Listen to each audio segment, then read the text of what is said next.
আমাদের ছোটবেলার স্মৃতিকে তাজা করতে নিয়ে চলে এলাম আজ কাইদানার রেসিপি।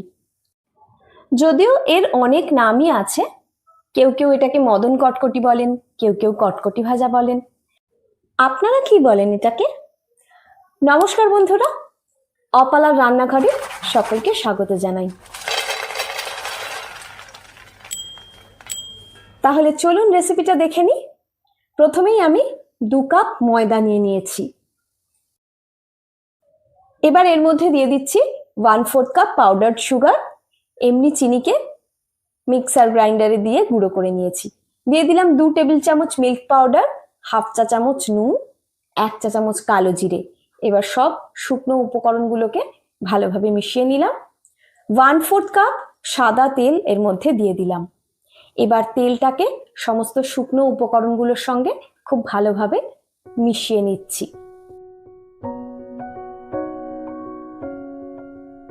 ময়ামটা ঠিক মতন হয়েছে নাকি বোঝার জন্য দেখুন এইভাবে মুঠো করে ধরতে পারলেই, তারপরে এইরকম ভাবে দেখুন চাপ দিলেই ভেঙে যাচ্ছে, তাহলে বুঝবেন ময়ামটা ঠিক হয়েছে।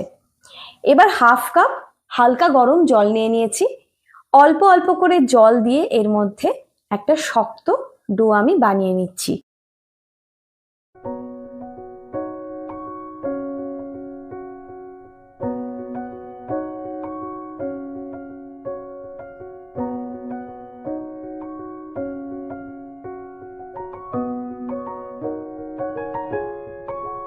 ময়দাটা মেখে নেওয়া হয়ে গিয়েছে। আশা করি এটা আপনারা দেখে বুঝতে পারছেন ডোটা কেমন টাইপের হয়েছে। এটাকে এবার আমি মিনিট 20 জন্য ঢাকা দিয়ে রেস্টে রেখে দেব।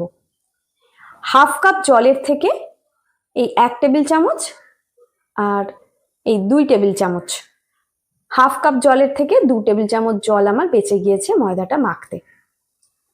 20 মিনিট পরে আবার একটুখানি আমি মেখে নিলাম ময়দাটাকে।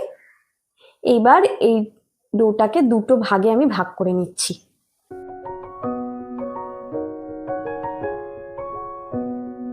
দুটো বড় সাইজের লেচি বানিয়ে নিয়েছি। এবার সামান্য একটুখানি কর্নফ্লাওয়ার ছড়িয়ে আমি এটাকে বেলে নিচ্ছি।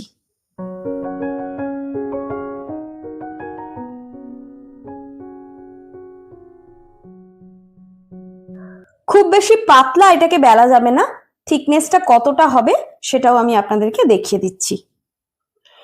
একটু চৌকো টাইপের শেপ করে আমি বেলার চেষ্টা করেছি, দেখুন এতটা মোটা রেখেছি। এবার একটা ছুরির সাহায্যে প্রথমে ধারগুলো আমি কেটে বাদ দিয়ে দিলাম।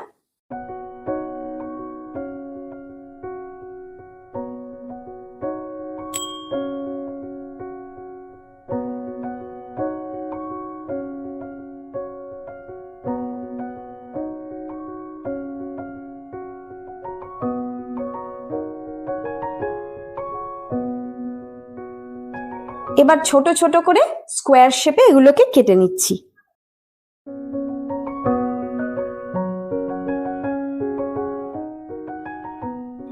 এগুলোকে সব কেটে নেওয়া হয়ে গিয়েছে। এবার ছুরির সাহায্যে এগুলোকে একটু তুলে আলাদা আলাদা করে দিচ্ছি।